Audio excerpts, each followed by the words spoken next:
In Beijing's glossy transplant brochures, it's called the Chinese miracle. Organs available in weeks, not years. No endless waiting lists. No desperate, uncertain phone calls at midnight. For $150,000, a new liver. For $200,000, a new heart. No questions asked. Meanwhile, in the United States, over 100,000 patients wait silently, tethered to dialysis machines, tethered to hope. Some die before their names are ever called. Families cling to fading dreams. Doctors deliver bad news carefully. There's nothing more we can do unless a donor is found. In America, survival is measured in months and lottery odds. In China, it's measured in plane tickets and cash deposits. In America, patients pray. In China, patients pay. The question isn't how China moves faster. The real question is, where do these organs come from? And what price has already been paid?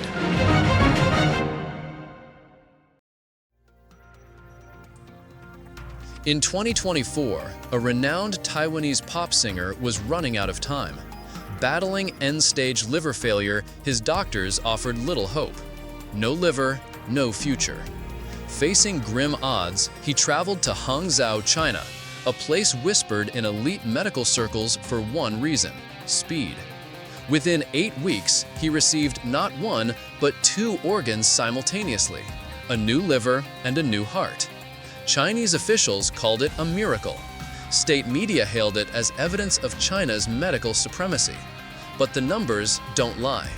According to the United Network for Organ Sharing, UNOS, the median wait time for a liver transplant in the United States is 6 to 12 months. For a heart, it's longer, often exceeding 1 year. Simultaneous heart-liver transplants are medical rarities. In the United States, fewer than 50 such procedures occur annually. Each one demands meticulous coordination, multiple matching donors, and often years of agonizing wait. But in China, it happened in less than 2 months. No wait list, no open database, no national registry for verification. Just 2 fresh organs matched perfectly. The Chinese government claims a transparent, voluntary donor system. They cite rising numbers of registered donors. They release glossy reports showcasing humanitarian progress. But behind the polished facade, deeper questions fester. In 2021, 12 United Nations human rights experts issued a statement expressing deep concern over credible allegations of forced organ harvesting in China. Their statement cited detainees, Falun Gong practitioners, Uyghurs, Tibetans, subjected to involuntary blood testing, tissue matching, and eventual disappearance. This is not a story of medical miracles. It's a story of silence, of vanishing lives, of organs plucked from bodies that were never meant to die. The deeper investigators dug, the more disturbing the reality became. The Kilgore-Mattis report estimates that China conducts between 60,000 to 100,000 organ transplants annually. This figure doesn't match the volume of registered donors. It doesn't align with the reported number of brain deaths nationwide. It aligns only with one grim statistic: the number of people who vanish without a trace. In 2019, a groundbreaking study published in BMC Medical Ethics analyzed China's official transplant data. The researchers found a statistical anomaly, a donation curve so smooth, so mathematically precise, it defied the chaotic nature of real human behavior. In the United States, by contrast, the system operates under relentless transparency. Every donor is logged into the Organ Procurement and Transplantation Network. Every match audited, every procedure accounted for. According to UNOS, approximately 39,000 organ transplants were performed in the U.S. in 2020, all publicly traceable. There are no hidden inventories, no unexplained numbers, only a process, tedious, slow, but ethical. China offers no such transparency. There is no independent oversight, no public donor registry, no verifiable audit trails.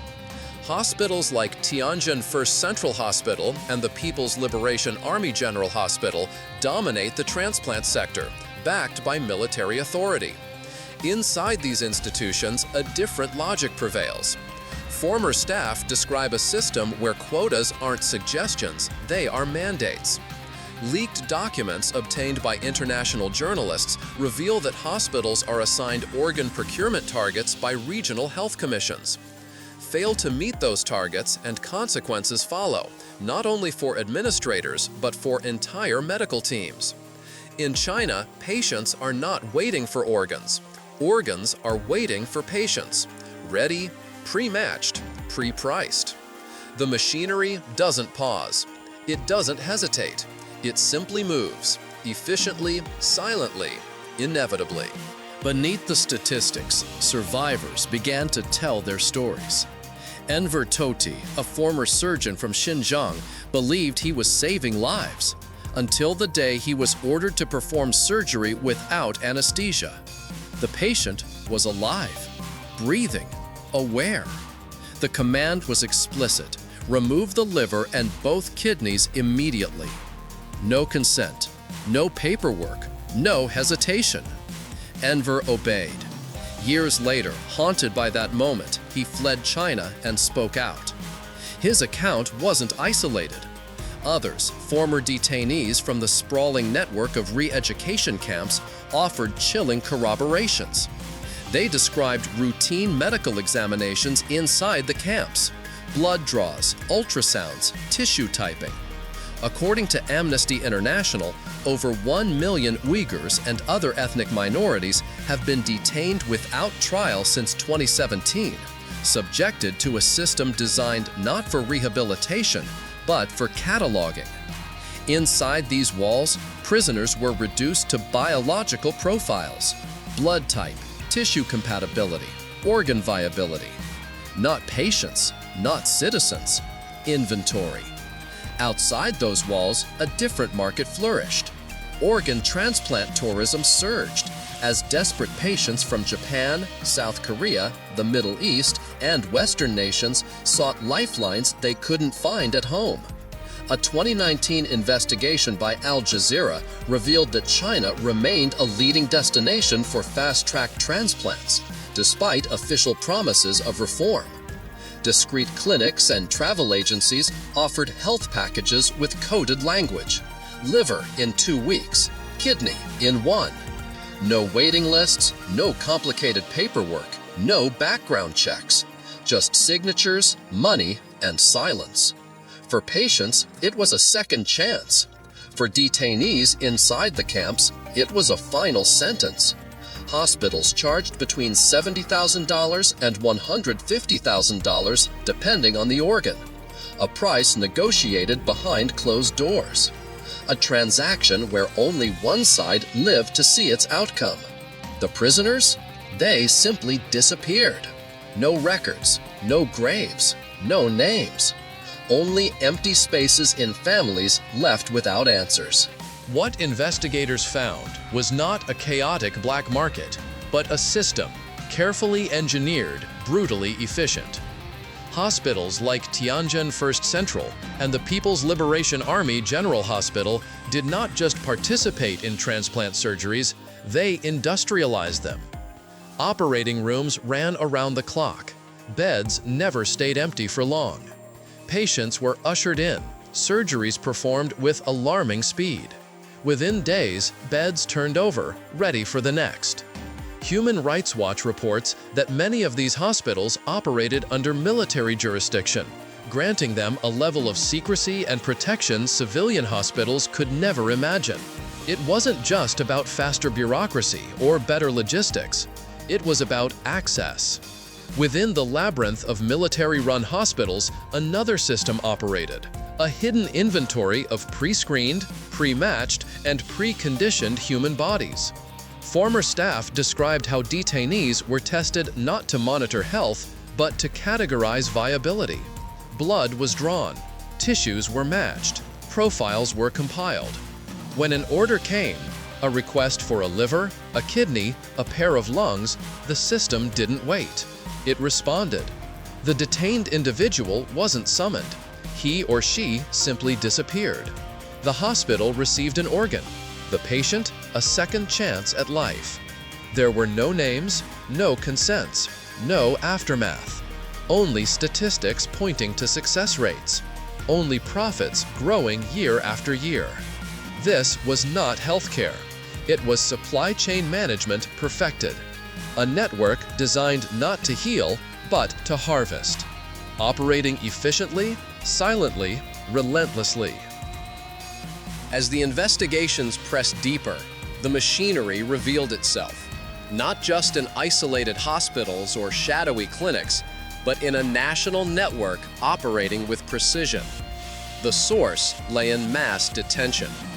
Estimates suggest that over 1 million Uyghurs, Kazakhs, Falun Gong practitioners, and political dissidents have been detained without trial, crammed into sprawling re-education camps across China. These weren't rehabilitation centers. They were warehouses. Satellite imagery analyzed by the Australian Strategic Policy Institute exposed massive expansions of these facilities, featuring high walls, surveillance towers, and endless rows of barracks tucked deep into remote provinces. Inside, prisoners weren't just stripped of their freedom, they were stripped of their anonymity. Routine blood tests, DNA profiling, organ function assessments conducted without explanation, without consent. Each detainee became a line in a database: name, age, blood type, HLA match, organ viability. Leaked documents uncovered by investigative journalists revealed quotas for organ procurement assigned to local hospitals, numbers that had to be met quarter after quarter. Failure to meet these targets wasn't an option. Hospitals that excelled received political favor and financial reward. Hospitals that lagged faced scrutiny and quiet penalties.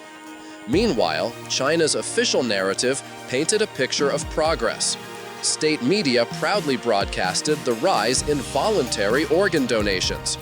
Glossy pamphlets highlighted the compassion of Chinese citizens. But a 2021 United Nations report cast a stark shadow over these claims, citing credible evidence that forced organ harvesting continued despite public denials. Names disappeared from the records. Bodies disappeared from detention camps. Families never received remains. No funerals, no answers. Just a void. The system functioned flawlessly. Blood typed, tissue matched, organs extracted, patients saved, profits counted. This was not an aberration. It was policy by design. A perfect intersection of repression and commerce. Invisible to most, intolerable to any who dared look closely. And it operated not in the shadows, but in plain sight, beneath hospital roofs and behind prison walls, fueled by silence, protected by fear. Across China's gleaming transplant centers, recovery rooms fill with grateful patients. They leave with fresh scars and new hope, unaware, or perhaps unwilling to ask, where their salvation came from. Beyond the walls of these hospitals, another world exists. Families still wait for loved ones who will never return. No names on death certificates, no ashes to scatter, only silence. International bodies have issued statements. Human rights groups have called for investigations. Governments have voiced concern. But the system endures, unseen, unacknowledged, unpunished. Its victims vanish without a trace. Its profits grow without consequence. The final question isn't about China's medical prowess. It's about what happens when human life is stripped of dignity, when the body becomes currency, when silence becomes the only response. When life itself is reduced to a transaction, what remains of a nation's soul? And if we turn away, how long before the price of silence is no longer theirs alone, but ours?